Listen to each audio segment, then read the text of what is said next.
everyone, and welcome back to Your Comments Matters. We're doing another episode for the church news. And what we have for you today is coming from Fox 5 Atlanta.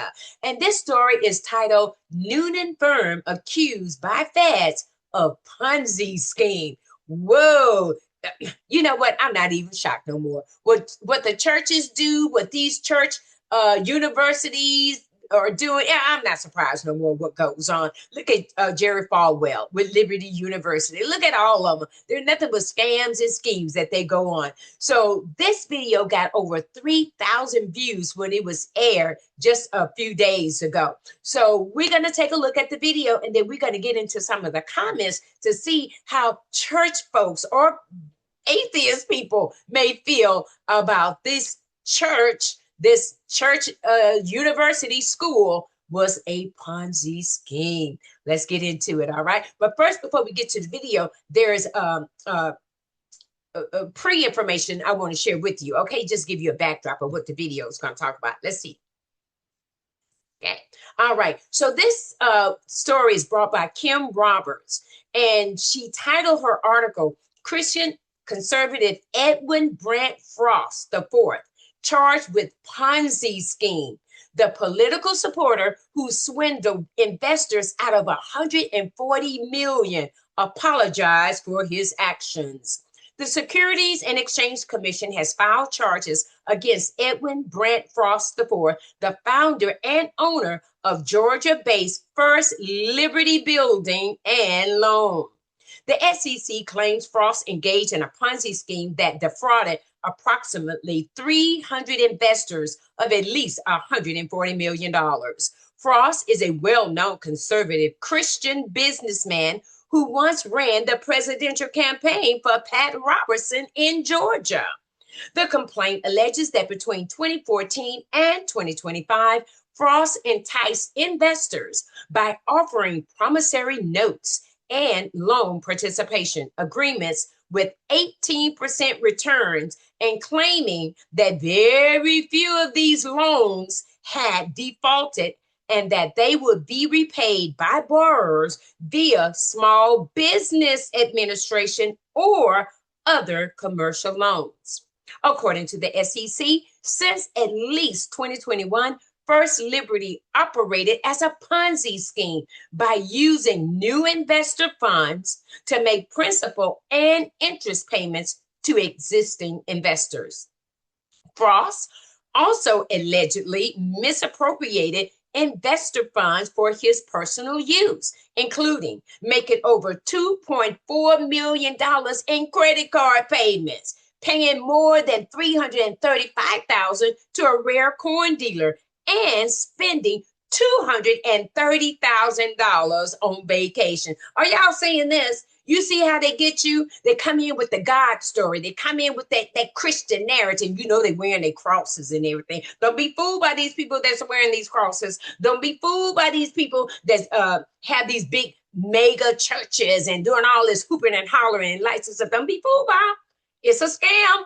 So he done took these people money and he's spending it on himself. The other people, they're not getting the investors not being paid. Are y'all saying this? On himself? $2.4 million in credit card payments? What you buying? What are you buying? You buying stuff for your wife, for you, your kids, and everybody else probably, because it's free money, ain't your money. These scammers in the church. And got the nerve to call yourself conservative. Conservative means that you conserve what you got and you spend wisely. That's what conserve means. You don't bamboozle anybody. You don't swindle people. Unbelievable. Let's get to the video, y'all. Oh, church news right here. Church news. Take a look at the video. So this is him. This is the guy. Here is your Edwin Frost Ponzi scheme uncovered. Take a look at Fox 5 in Atlanta. Smart founders know. Investigators accused a Noonan business of defrauding investors in a massive Ponzi scheme. We first told you about this last night here on News Edge at 11. New tonight, we're hearing from the man listed in the federal complaint. Fox 5's Tyler Fingert is live in Buckhead at the SEC Atlanta office with details. Tyler? Yeah, Courtney, good evening to you. Court documents allege this was a $140 million Ponzi scheme. The man at the center of all of this says he misled investors and takes full responsibility. He should. He only did it because he got caught. First Liberty building alone. Edwin Brandt Frost IV faces serious allegations of ripping off unsuspecting investors. The Snake Securities and eyes. Exchange Commission Snake filed lips. this lengthy complaint Thursday, which accuses him and his company, First Liberty Building and Loan, of running a Ponzi scheme. This video taken from First Liberty's YouTube shows him describe his company. At First Liberty, we provide commercial financing for Main Street entrepreneurs to buy, build, and grow things for virtually any kind of commercial project. According to the SEC's complaint, from approximately 2014 through June 2025, First Liberty and Frost IV sold investment opportunities that offered returns of up to 18%. The Noonan-based company allegedly did this through short-term bridge loans to businesses. The scheme allegedly defrauded about 300 investors of at least $140 million bucks. Marcy Walker isn't a victim, but says she knows some. These were families' life savings. I mean, I know one family that may not They be were able to send greedy. their kids back to the school They were they've greedy. chosen because they've lost so much money. Because you were greedy. Says investors were told loans were good when they weren't performing well and most ultimately defaulted. The SEC's complaint charges First Liberty and Frost IV with violating the anti-fraud provisions of the federal securities laws. Investigators say it operated as a Ponzi scheme since at least 2021. First Liberty was marketed on right-wing and faith-based media. Jim Clancy is a Texas-based attorney who represents several victims, including a family member who were allegedly defrauded. He says everyone feels betrayed. Sad that people would What use the devil someone's do? He uses faith, you. God and faith in our country to steal their money. According to the SEC, the company and Frost IV would take money coming in to pay existing investors. The company says money was also used, among other things, to make $2.4 million in credit card payments and $230,000 on family vacations. In a statement, Frost IV said, quote, "I take full responsibility for my actions and Because you got resolve to caught. spend the rest of my life trying to repay as much as I can to the many people I misled and let down." He went on to say, quote, "I would like to apologize personally late. to those I have harmed." Too late. I've pursued many Too late, fraud you and joker, violent you cases wolf. over my And sheep 30-year clothing. career. Too late. But I've never seen one like this. Oh, please. And a post on the business's website says operations shut down in June. A federal judge has ordered all assets to be frozen in hopes of repaying the victims. All right, y'all. Y'all saw it right there. You heard it right there from Fox Atlanta, this Noonan firm. So he done set up this loan company, and he lured investors into this loan company, but it was a scam all along. You heard it from him, and he got caught. He was only sorry because he got caught. How many more investors was he gonna lure into that trap? And how many more vacations? How much more are you gonna spend in credit cards?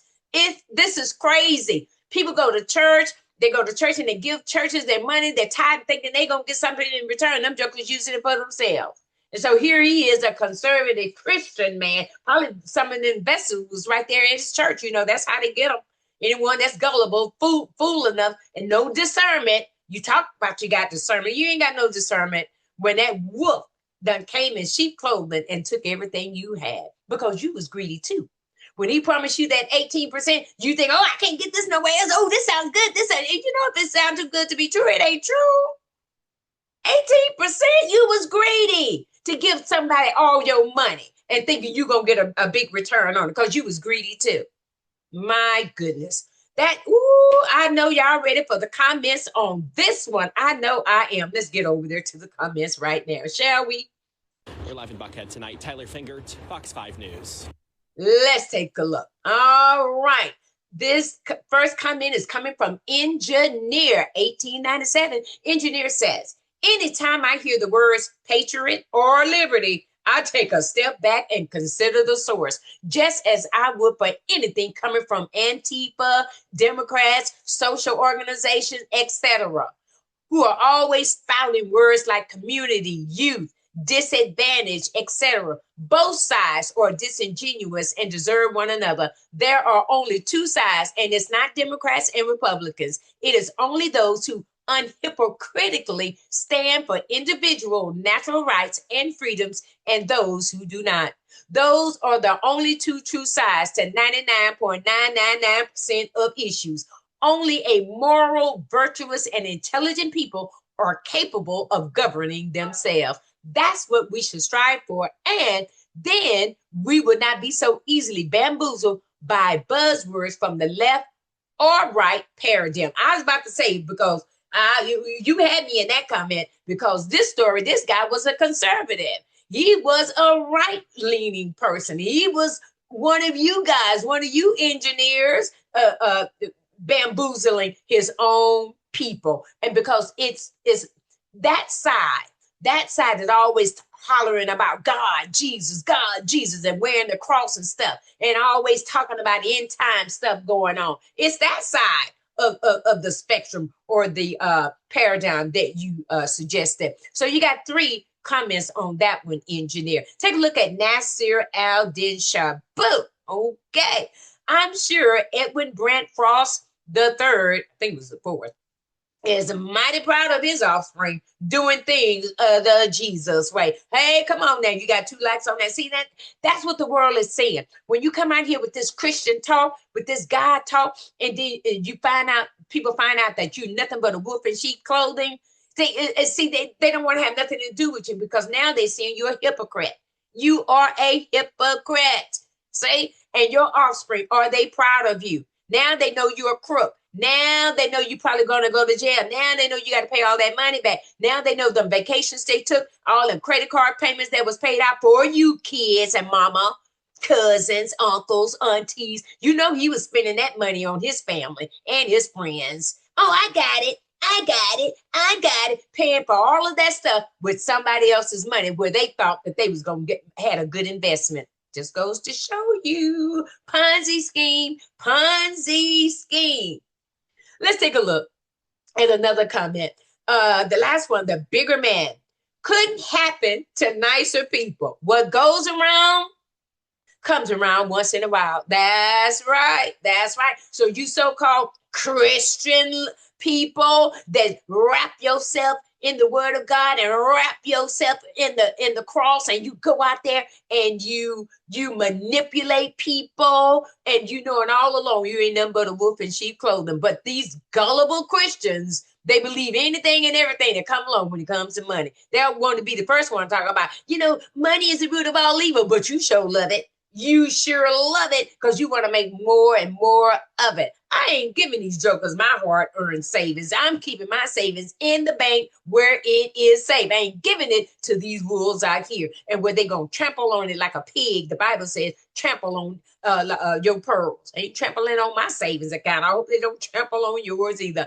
All right then, everyone. Hey, listen, that's going to do it for the church news here today, right here at Your Comments Matters, and they do. So we want to give a shout out again to the comments from engineer Nasir, David Couch, and the bigger man. Thank you for your comments today. And audience, for those of you that are watching the show with me today, did you agree with any of these comments? Let me know and tell us what you think about how these wolves in sheep clothing are coming at Christians, whomever they can get, with this money-making idea. So let me hear from you as well. All right, then. Hey, listen, that's going to do it for us here.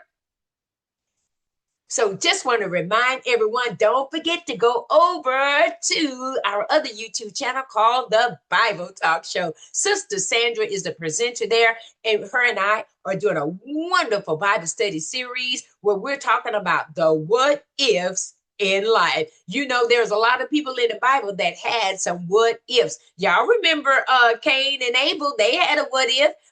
Cain had a what if. Remember, the Lord spoke to Cain and told him, what if, if you do well, and if you don't do well, sin is lying at the door. It lies right there at the door. So even Cain had a what if in his life, didn't he? His mom and daddy had a what if. What about you too? So go to the Bible Talk Show, check out our Bible study there, and you can join in with your comments and let us know what are your what ifs as well. All right. Okay, everyone. Thank you so much. And I'll see you on the next video.